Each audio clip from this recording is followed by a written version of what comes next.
Fact and facts நேயர்கள் எல்லாருக்கும் ஒரு பெரிய வணக்கம். நான் உதய். பிக் பாஸ் தக் லைஃப் ஷோக்கு உங்கள ரொம்ப வருத்தத்துடனும், காது வலியுடனும் வரவேற்கிறேன். சார் வணக்கம். தலையில ஏதோ பத்தியம் மாரி கட்டியிருக்கீங்க.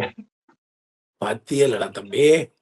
வ அதாவது 7, 8 பேரு சேர்ந்து என் தலையில டக்காஃபாரும், பார்க்கடல்ல கடைஞ்ச மாரி, பாரோட சேர்ந்து இந்த ஷோவும் நாரு நாரா ஐயோ! என் தலைய 8 பேரு புடிச்சு இழுக்குறானுங்கடா. எல்லாம் நான் பக்கத்து வீட்ல கத்துறது, கீழ் வீட்ல கத்துறது, அயர்ன் மேனே துண்டு துண்டா ஆக்கிட்டீங்களேடா.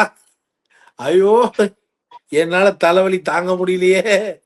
இல்ல சார், நான் கூட டக்குன்னு இழுத்து பார்த்தோனே ஏதோ ஷேக் கெட்டப் போட்டிருக்கீங்கன்னு நெனச்சேன். அப்புறமா தான் தலைவலி ஷேக்கு கெட்டப்பா. டேய்! இது ஷோவாடா? இத கேக்குற ஷோவான்னு. இது வரைக்கும் கிரிக்கெட் ஹிஸ்டரியில ஒரு பிளேயர் நல்லா விளையாடலன்னா ரிட்டையர்ட் ஆகி பார்த்துருக்காங்க. இந்த ஷோவை அப்படியே ஆஃப் பண்ணிட்டு அப்படியே டிக்ளேர் கொடுத்துருங்க, இவங்க எல்லாரும் வின்னருன்னு. இதெல்லாம் பார்க்கவே முடியாது. அம்மா தலைவலினா வலி. எப்படா முதல் தடவை ரிமோட்டே சத்தம் போடுது? எனக்கு பெருசா இது பெரிய ஆச்சரியமா இருக்கு. ரிமோட்டை மியூட் பட்டனை 3 தடவை அழுத்துறேன்டா, அப்போ சத்தம் கேக்குது.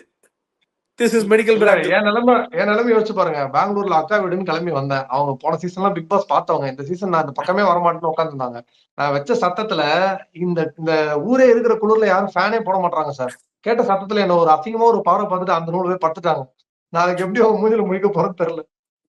இல்ல இது என்னடா கன்றாவியா? ஐயோ, இது எப்படா 24/7 பாப்பாங்க? இது 1 ஹவரை ஓட்டுறதுக்கு நான் பட்ட பாடு. நான் உடனே சீக்கிரமா வரலன்னா, மக்களே welcome to Bigg Boss Fatman and Fatman thug life Jai Sultan. இது எதனாலனா ஒரே ஒரு சிச்சுவேஷன்ல இவனுங்கெல்லாம் கேரக்டர்னு ஒண்ணு பண்ணானுங்க. ஆனா நான் கேரக்டர் பண்ணனா வேணான்னு பாக்குறேன், இல்லைன்னா என் கேரக்டர் வெளில வந்துருன்னு பாக்குறேன்.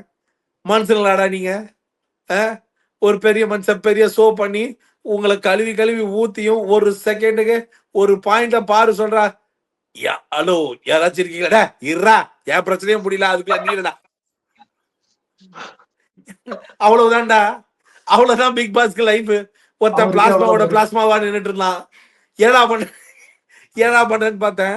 எப்படியும் இந்த வாய்ஸுக்கு உங்களெல்லாம் மீறின வாய்ஸ்க்கு பேசணும்னா இங்கிலீஷ்ல வந்து ஆக்டிவ் வாய்ஸும் பாசிவ் வாய்ஸுமே வராது. இதுல நம்ம வாய்ஸ் சத்தியமா வராதுன்னு ஓரமா ஒதுக்கிட்டான். ஆனா எல்லாரும் அமைதியா இருக்கிற நேரத்துல நான் எல்லாரும் ஆக்டிவிட்டி டாஸ்க்கு வாங்கடா அப்படின்னு சொல்லும் போது அவன் குரல்ல விக்ரம் வந்துட்டு போயிட்டு கேரக்டர் விட்டு வெளில போய் இந்த சீசன்ல மரியாதை மேல மரியாதை போகுது. எனக்கு அதுல பிடிச்சதே என்ன தெரியுமாடா? அப்படி ஒரு ஷாட் கேமராக்கு வச்சாங்க, அடுத்தது ஒரு ஷாட் டாப் ஆங்கிள் வச்சாங்க.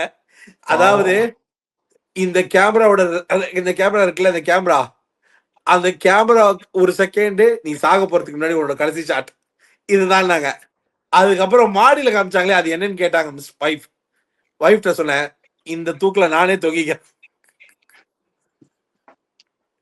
ஒரு உலக வரலாற்றிலே சீசன் 9ல தாண்டா ஒரு வாய்ஸ் கமிட்டட் சூசைடுன்னு வரப்போகுது. அந்த வாய்ஸ் ஓவர் அவன் சாவல, எழுதி வச்சுக்கோ, இந்த சீசனோட அவன் செத்து போயிடுவான்.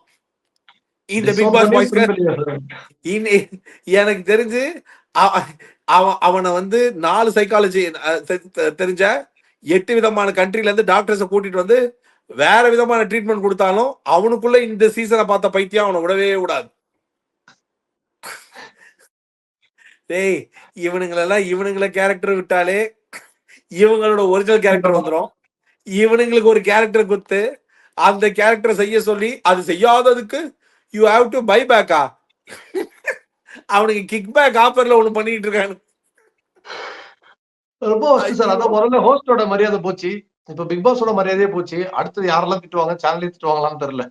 இல்ல ஒரு பாயிண்ட்ல டேய் உதய் யார் சாமி இவங்களா, எங்க இருந்து கண்டுபிடிச்சீங்க நீங்க? என்ன அதாவது ஏதோ ஒரு இடத்துல நம்ம பண்றது நமக்கே அசிங்கமா இருக்கும். அது எப்படிடா கண்டஸ்டன்ட் 1ல இருந்து கண்டஸ்டன்ட் 20 வரைக்கும் ஒரே ஃபார்முலால ஃபாலோ பண்றீங்க? அசிங்கம்ன்றது 5% இல்ல. ஐயோ பாப்பா சில பேர் பண்றதெல்லாம் அப்படியே எனக்கு எனக்கு திவ்யா பேசும்போது மூக்குல குத்துறணும், வினோத் பேசும்போது மண்டையில அடிக்கணும், சுபிக்ஷா பேசும்போது கழுத்தை பிடிச்சு தூக்கணும், இப்படிலாம் வருது. ஏன் இது கனவா நம்ம இல்ல சபரி நிஜமாவே? செமத்தியான ஃபைட்டர்.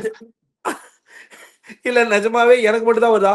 சடனா நான் வந்து இது வரைக்கும் என்ன ஒரு சூப்பர் இந்த மார்வல் கேரக்டரா யோசிச்சதுல, திடீர்னு அப்படியே ஹல்க் மாதிரி மாறி அந்த டோரை உடைச்சிட்டு உள்ள போய் ஒவ்வொருத்தனையும் டம்மு டம்மு டம்முன்னு அப்படி குத்து. டேய், ஒரு பாயிண்ட்ல எல்லாம் ஐயோ பல்லனை எடுத்ததுக்கு அப்புறம் அந்த பல்லன் அவ்வளவு பேசுறான்டா. உள்ள இருக்கும்போது பண்ணுங்க. ஏன்டா இதுல 10 நிமிஷம் பேசியிருந்தா நீ வெளியிலேயே போயிருக்க மாட்டேனா? கேட்டா இன்ட்ரோவர்ட்டா ஒரு ஓரமா போய் உட்காந்துக்கிறாராம். எந்த படத்துல எப்ப வல்லவன்ல வந்து திரும்ப இன்ட்ரோவர்ட்டான்றாரு. மரியாதையா ஹாட் ஸ்டார் சப்ஸ்கிரைப் பண்ண அத்தனை பேருக்கும் 5 கிலோ பாஸ்மதி ரைஸ், ஒரு 10 தலைவலி தைலம், காதுக்கு இயர்பட் இயர் இதெல்லாம் ஒழுங்கா ஸ்பான்சர் பண்ண சொல்லணும். இந்த ஷோவை பாக்குறது இருக்குதே, ஐயோ சத்தியமா சொல்றேன், விஜய் சேதுபதி சார் எல்லாம் கைய காலை கட்டி போட்டு இன்னைக்கு இந்த ஷோவுக்கு வந்து பிரேக்கே விடாம பார்க்க வச்சிருக்கணும். அப்புறம் தான் அவர் பிரேக் எடுக்கிறதுனா என்னன்றதே தெரியும். இந்த சீசனோட அவர் ரிட்டையர் ஆறாரு இல்லையோ, எனக்கு இந்த சீசன்ல தான் தெரிய வந்துச்சு நம்ம ரிட்டையர் ஆகிறது நல்லதுன்னு. என்னடா அது, ஓ மை காட். இவங்கெல்லாம் வந்து சீசனா ஒரு சீசன்டு பிளேயர்ஸ் பாத்திருக்கேன்.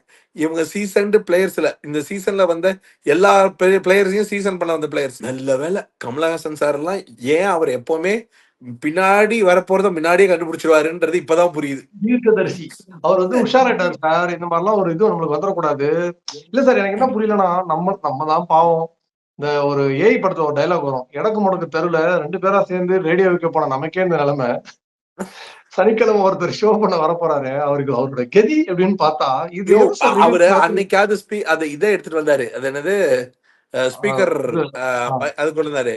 இந்த தடவை அவர் என்ன தெரியுமா எடுத்துட்டு வரணும் நியாயமா, உள்ள அடி கடிச்சு டிவியில போற மாதிரி ஒரு கட் பண்ண உள்ள வெடிச்சிடணும். எல்லாரும் க்ளோஸ். இல்ல இந்த சத்தத்தை விட அவனுக்கு சத்தம் பயங்கரமா இருக்கும்டா. அப்பயும் பார்வதி அதை எடுத்து போட்டு இதெல்லாம் குறுக்கு தூக்கி போட்டு வாழடை வச்சு அப்படின்னு சண்டை போடுவாங்க. இல்ல இதுல என்னன்னா, ஒரு இடத்துல ரம்யா ஒரு பெரிய மனுஷன் பேசுறான்னு உங்களுக்கு எல்லாம் ஒரு கொஞ்சம் கூட அப்ப கூட சார் இல்ல சார், அது அந்த இடமே ஒரு கேவஸா இருந்தது. ஒரு பக்கம் எஃப்ஜே வந்து திருப்பி மூஞ்ச கட்டுறாரு, இன்னொரு பக்கம் பார்வதி கத்துறாங்க.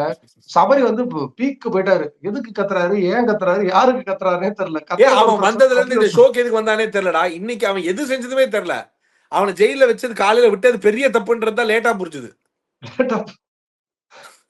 குணா கமல் தயவு செய்து அந்த பணியில பாத்துங்க. எனக்கு எப்படி தெரியுமா இருந்தது, இவனுங்க இப்படித்தான்னு தெரிஞ்சு இந்த ஷோ ஒரு நாளைக்கு முன்னாடியே முடிச்சிடக்கூடாதுன்னு இன்னைக்கு வரைக்கும் தள்ளிட்டு போனானுங்களே. இவனுங்க கான்பிடன்ட் என்னன்னு எனக்கு இப்பதான்டா புரிஞ்சுது. வேற லெவல் கான்பிடன்ட் இவனுங்களுக்கு.